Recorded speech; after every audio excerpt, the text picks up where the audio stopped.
और इधर कोटा उत्तर से बीजेपी के पूर्व विधायक प्रहलाद गुंजल आज कांग्रेस में शामिल हो गए हैं। पीसीसी कार्यालय जयपुर में प्रहलाद गुंजल ने कांग्रेस में ज्वाइनिंग की और इस दौरान पूर्व सीएम अशोक गहलोत, अशोक चांदना, गोविंद सिंह डोटासरा और भी कांग्रेस के कई दिग्गज मौजूद हैं। बिल्कुल, आपको बता दें न्यूज 18 राजस्थान की खबर पर यहां पर मुहर लगी है और प्रहलाद गुंजल के अलावा नरेश मीणा, सुनील परिहार भी शामिल हुए।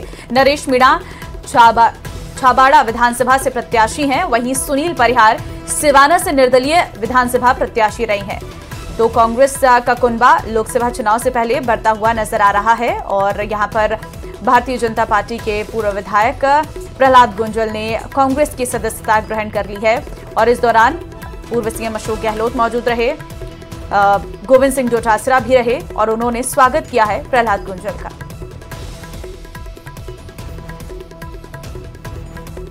तो कयास लगातार 2 दिन से लगाए जा रहे थे। आज इस खबर की पुष्टि हुई जब कांग्रेस कार्यालय जयपुर में प्रहलाद गुंजल को ज्वाइनिंग कांग्रेस में कराई गई। अब उम्मीद यही है कि कोटा बूंदी लोकसभा क्षेत्र से वो कांग्रेस के टिकट पर चुनाव लड़ेंगे।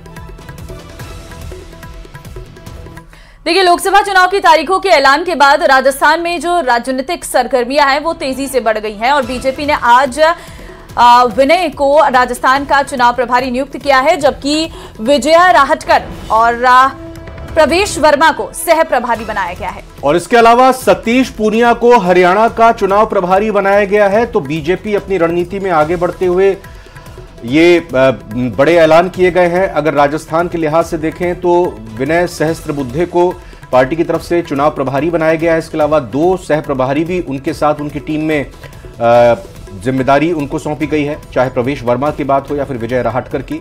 और अब ये माना जाएगा कि इन तीनों की ही तरफ से लगातार राजस्थान में न सिर्फ दौरे होंगे बल्कि राजस्थान में ही रहकर ये बीजेपी की राजस्थान की लोकसभा सीटों को लेकर रणनीति को और तेज धार देंगे। यौन उत्पीड़न के आरोप में जोधपुर की जेल में सजा काट रहे आसाराम को फिलहाल कोई राहत नहीं मिली है। करवड़ अस्पताल ने भी आसाराम के इलाज से इनकार कर दिया है और अब कोर्ट ने आरोग्यम में इलाज की अनुमति दी है। आपको बता दें 10 दिन तक आसाराम अस्पताल में आसाराम का इलाज रहेगा और इससे पहले कोर्ट ने महाराष्ट्र भेजने से मना किया था।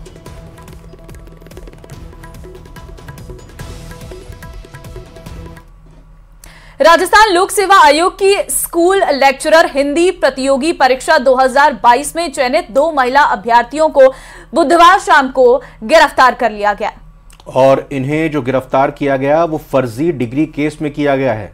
इनके खिलाफ अजमेर के सिविल लाइन थाने में बुधवार को आरपीएससी ने एफआईआर दर्ज करवाई थी और इसके बाद शाम को एसओजी ने कार्रवाई की।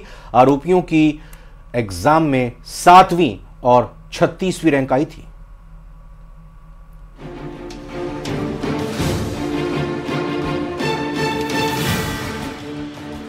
राजस्थान लोक सेवा आयोग की स्कूल लेक्चरर भर्ती 2022 में अनुचित साधनों का प्रयोग कर धांधली करने वाली 2 महिलाओं को एसओजी ने गिरफ्तार कर लिया है।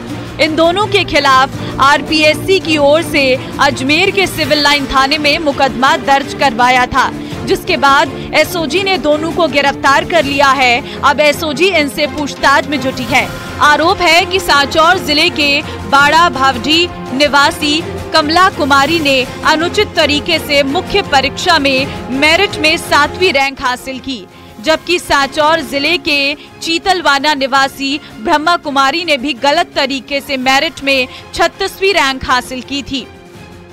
ये परीक्षा है स्कूल लेक्चरर हिंदी 2022 और इसका एग्जाम हुआ था 15 अक्टूबर 2022 को और इसके अंतर्गत 2 कैंडिडेट कमला कुमारी और ब्रह्मा कुमारी, इनकी डिग्रियां जो है एमए की वो फर्जी पाई गई है। इस एग्जाम के लिए मिनिमम क्वालिफिकेशन पीजी हिंदी में एमए और बीएड होना चाहिए।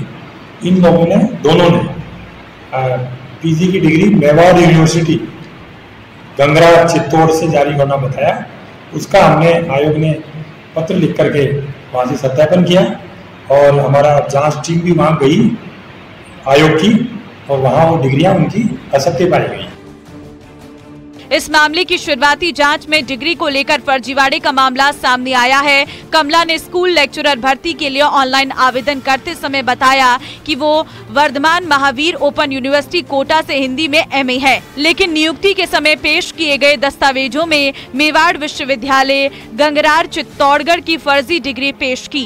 वहीं ब्रह्मा कुमारी ने भी किसी और विश्वविद्यालय से MA की डिग्री होने की जानकारी दी, लेकिन RPSC में पेश किए गए दस्तावेजों में डिग्री किसी अन्य विश्वविद्यालय की पाई गई। दोनों की डिग्री फर्जी पाए जाने पर आयोग ने इनके खिलाफ केस दर्ज करवाने के साथ ही इन्हें आयोग की परीक्षाओं से डिबार कर दिया गया है। अब इन अभ्यर्थियों को, जैसा कि पूर्ण आयोग की बैठकों में तय हुआ है, अगर कोई भी अभ्यर्थी परीक्षा के दौरान अगर कूटरचित दस्तावेज संलग्न करता है तो उसमें पूर्ण आयोग ने ये निर्णय कर रखा है कि ऐसे अभ्यर्थियों को जीवन पर्यंत विवर्जित किया जाए आयोग की समस्त परीक्षाओं से, जीवन पर्यंत। और उसका हम उल्लेख फिर दूसरे जो राज्य लोक सेवा आयोग है, दूसरी भर्ती संस्थान है, उनको भी हम भेजते हैं। तो ये जीवन पर्यंत आयोग की समस्त परीक्षाओं से विवर्जित रहेंगी ये लड़कियां। और जो FIR दर्ज हुई है उसमें पुलिस अनुसंधान के बाद जो कार्रवाई होगी और आगे न्यायालय में जो मुकदमा चलेगा उसके बाद। आयोग ने किसी संगठित गिरोह के फर्जीवाड़े की आशंका के चलते मामला SOG को सौंपा है। राजस्थान लोक सेवा आयोग की ओर से लगातार कार्रवाई को अंजाम दिया जा रहा है। पेपर लीक हो या फिर फर्जीवाड़े जैसे मामले हो, इन सभी पर नजर रखी जा रही है। RPSC की ओर से स्कूल लेक्चरर भर्ती 2022 में 2 फर्जी अभ्यर्थियों को गिरफ्तार किया गया है। इन दोनों के खिलाफ सिविल लाइन थाने में रिपोर्ट दर्ज कराई गई है। ये दोनों फर्जी अभ्यर्थी साचौर के रहने वाले हैं, जिन्होंने फर्जी डिग्री लगाकर अपनी प्रतियोगी परीक्षा पास की थी। इन दोनों के खिलाफ अब SOG की ओर से जांच की जाएगी। इस मामले में एडिशनल SP रैंक के अधिकारी जांच करेंगे। फिलहाल दोनों अभ्यर्थियों के खिलाफ जांच करने के साथ ही उन्हें RPSC की ओर से डिबार किया गया है। अब वह किसी भी प्रतियोगी परीक्षा में एग्जाम नहीं दे पाएंगे। कैमरा पर्सन कौशल सेन के साथ अशोक सिंह, न्यूज़ 18 अजमेर। रविशंकर प्रसाद को आइए सुनते हैं इस वक्त। बता दूं, इनकम टैक्स एक्ट में धारा 220, धारा 221 में इस बात का पूरा प्रावधान है। कलेक्शन एंड रिकवरी 10 सेक्शन है। कैसे कलेक्शन होगा, कैसे रिकवरी होगी, सर्टिफिकेट होगा, पेनाल्टी लगेगी, मैं पढ़ नहीं रहा हूं, पर there is a inbuilt mechanism. तो उसका टैक्स का प्रोसेस है। ITO ने नहीं किया तो आप अपील में जाएंगे, अपील ने नहीं किया तो आप कमिश्नर के यहाँ जाएंगे, कमिश्नर ने नहीं किया तो आप ट्राइब्यूनल में जाएंगे, ट्राइब्यूनल नहीं किया आप हाई कोर्ट जाएंगे, सुप्रीम कोर्ट जाएंगे। इससे ना संजय मयूख को मतलब है, डॉक्टर पात्रा को मतलब है, ना मुझे मतलब है, ना भाजपा को मतलब है। This is a routine tax process. और राहुल गांधी ने सफेद झूठ क्यों बोला है, यह आज देश को भाजपा के राष्ट्रीय मंच से जाना जरूरी है। हर जगह उनका स्टे रिजेक्ट हुआ, उस पेनाल्टी में अकाउंट फ्रीज हुए, टैक्स नहीं दिया, और झूठ बोले आज। अब देखिए, इन्होंने जब इनको पेनाल्टी लगी तो ये CIT अपील के यहां गए, ये स्टे एप्लीकेशन रिजेक्ट हो गया। इस बात को समझिए। इसलिए अब बिल्कुल रीजन ऑर्डर पर गया। उसके बाद फिर ये गए CIT के यहां, कमिश्नर अपील के यहां, वहां भी रिजेक्ट हो गया। इनका देखा गया 135 crore tax plus interest add किया गया। फिर ITAT जो इनकम टैक्स ट्राइब्यूनल है, उन्होंने इनका स्टे पिटीशन डिसमिस कर दिया। अब इसके खिलाफ ये हाई कोर्ट गए और माननीय दिल्ली उच्च न्यायालय ने 13 मार्च को वो भी रिजेक्ट कर दिया। और 13 मार्च को क्या कहा, जरा वो हम बताना चाहते हैं थोड़ा मित्रों के लिए। हाँ, court remark that it was badly handled matter and somebody from the Congress office went to sleep right from 2021. Merely because someone chose to wake up and put you on notice in February will not change those facts. फिर court ने बाकी किया, इनका लंबा order है, इसको reject कर दिया। अब ये सुप्रीम कोर्ट गए हैं।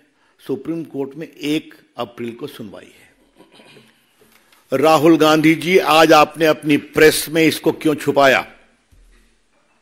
आपकी पार्टी अपील में गई, आपकी पार्टी ITAT में गई, आपकी पार्टी हाई कोर्ट में गई, आपकी पार्टी सुप्रीम कोर्ट गई है, आपने क्यों छुपाया?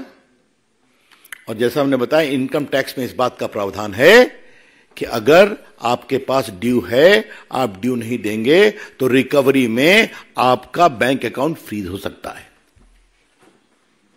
और जहां तक मेरे को स्मरण आता है कि लियन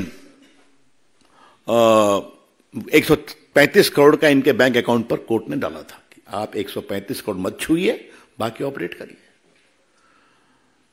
देखिए समस्या क्या है, कांग्रेस पार्टी हिसाब किताब रखना भूल गई है। कोई दिक्कत नहीं है उसमें। जो हमारे वरिष्ठ पत्रकार बैठे हैं उनको याद होगा, कांग्रेस के एक अध्यक्ष होते थे, न खाता न बही, जो डॉट डॉट कहे वो सही। याद होगा लोगों को, मैं नाम नहीं ले रहा हूं, मैं नाम नहीं लिया। तो ये हो गया। अब मैं आपसे कहना चाहता हूं कि ये उनका 94, 95 में 53 करोड़ लगा था, और उसके बाद बाकी भी इनका 14, 15 से 20, 21 मैंने बता दिया। और ये सारी बातें जो चल रही हैं, इलेक्टोरल बॉन्ड्स पर भी कहा है, बाकी कहा है, मेरे डॉक्टर पात्रा उस पर बोलेंगे, क्योंकि बहुत धन्यवाद। हाँ, बस 2 मिनट और। Don't become impatient like Rahul Gandhi. Of course not sir. Ravishankar Prasad को आपने सुना, कांग्रेस की तरफ से जिस तरह से कहा गया कि उनकी पार्टी के अकाउंट फ्रीज कर दिए गए हैं, उसी पर यहां आरोप लगाते हुए रविशंकर प्रसाद। लेकिन इस बीच लोकसभा चुनाव से जुड़ी एक बड़ी खबर आ रही है। आपको बता दें कि आज कांग्रेस की दूसरी लिस्ट राजस्थान की जारी हो सकती है। राजस्थान के बाकी उम्मीदवारों का होगा ऐलान। 15 सीटों पर कांग्रेस के संभावित उम्मीदवार जयपुर से सुनील शर्मा, जयपुर ग्रामीण से मनीष यादव, दौसा से मुरारी लाल मीणा और पाली से संगीता बेनीवाल हो सकते हैं। इसके अलावा और जो मोहर लगी है माना जा रहा है कांग्रेस के प्रत्याशियों के तौर पर बची हुई 15 सीटों पर, हालांकि अभी आधिकारिक घोषणा होनी बाकी है। चेहरे आपके सामने हैं, नाम भी दिखाई दे रहे हैं। श्रीगंगानगर की बात करें तो कुलदीप इंदौरा को पार्टी टिकट दे सकती है। कोटा से प्रहलाद गुंजल, और क्योंकि प्रहलाद गुंजल ने आज अब कुछ देर पहले कांग्रेस को ज्वाइन भी कर लिया, माना यह जा रहा है कि कोटा बूंदी से प्रहलाद गुंजल कांग्रेस को उम्मीदवार हो सकते हैं। बाड़मेर से उम्मीदवार बेनीवाल का लड़ना लगभग चुनाव कांग्रेस की तरफ से तय है। डूंगरपुर बांसवाड़ा से बीएपी से गठबंधन के बाद राजकुमार रौत प्रत्याशी हो सकते हैं। सीकर में सीपीएम के साथ गठबंधन होने के बाद अमरा राम प्रत्याशी हो सकते हैं। हालांकि अभी इसकी घोषणा होनी बाकी है कि गठबंधन होगा या नहीं होगा और कौन प्रत्याशी।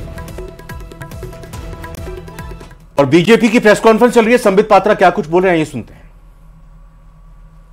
24 द्रविड़ मुनित्र खजगम डीएमके के, ऑल इंडिया तृणमूल कांग्रेस के 4% सांसद है, 22 सांसद है। आप यहां पर जान के आश्चर्यचकित हो जाएंगे, जहां भाजपा को 6000 करोड़ रुपए बॉन्ड के रूप में मिला, वहीं टीएमसी को लगभग 1400 करोड़ और कांग्रेस को भी लगभग 1400 से अधिक करोड़ रुपए बॉन्ड के रूप में मिले। सवाल उठता है, 9% सांसद और 1400 करोड़ रुपए आपको बॉन्ड के रूप में मिलता है, किसने आपको यह बॉन्ड दिया है? आप वो सूची जारी करिए। और कल हमारे माननीय गृह मंत्री जी ने टीवी चैनल में इंटरव्यू के समक्ष बताया कि जब ये बॉन्ड की नीति पार्लियामेंट के फ्लोर पे रखा गया था, the witness is sitting amidst us, Ravishankar Prasad ji was the witness when the electoral bonds were discussed. We don't have our senior colleague, the senior colleague of Mr. Ravi Shankar Prasad, Shri Arun Jaitley ji, how fluidly, how tangibly he had explained the electoral bonds. What was the basic requirement of the electoral bond? Electoral bond की basic requirement थी electoral reform, जिससे कि जो खर्चा election में होता है उसमें काला धन कैसे कम हो, ब्लैक मनी कैसे कम हो, और जो लोग डोनेट करते हैं उनको लगता है कहीं हमारे ऊपर बाद में आक्षेप न लगे, कहीं हमारे ऊपर विंडिक्टिव एटीट्यूड न रखा जाए, तो एक परत पर्दा का भी बीच में रहे।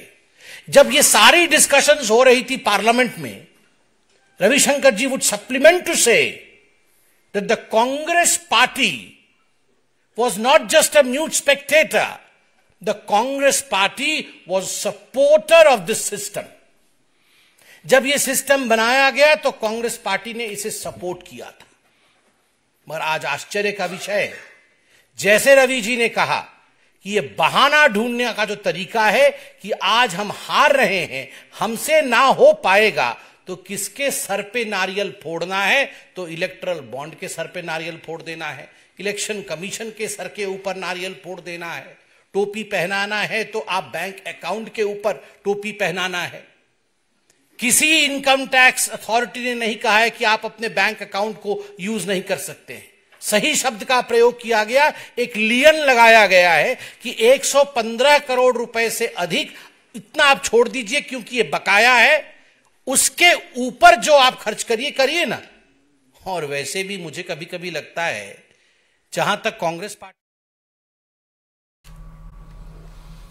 चलिए आगे बढ़ते हैं। प्रदेश के चिकित्सा संसाधनों में आमजन को स्वास्थ्य सेवाओं की उपलब्धता में लापरवाही बरतने वाले अधिकारियों पर स्वास्थ्य विभाग ने एक्शन शुरू हो गया है और प्रदेश भर के चिकित्सा संसाधनों में चलाए जा रहे औचक निरीक्षण अभियान के तहत अपेक्षा अनुरूप सुधार नहीं लाने पर 73 चिकित्सा संस्थानों के प्रभारियों को कारण बताओ नोटिस जारी किया गया है।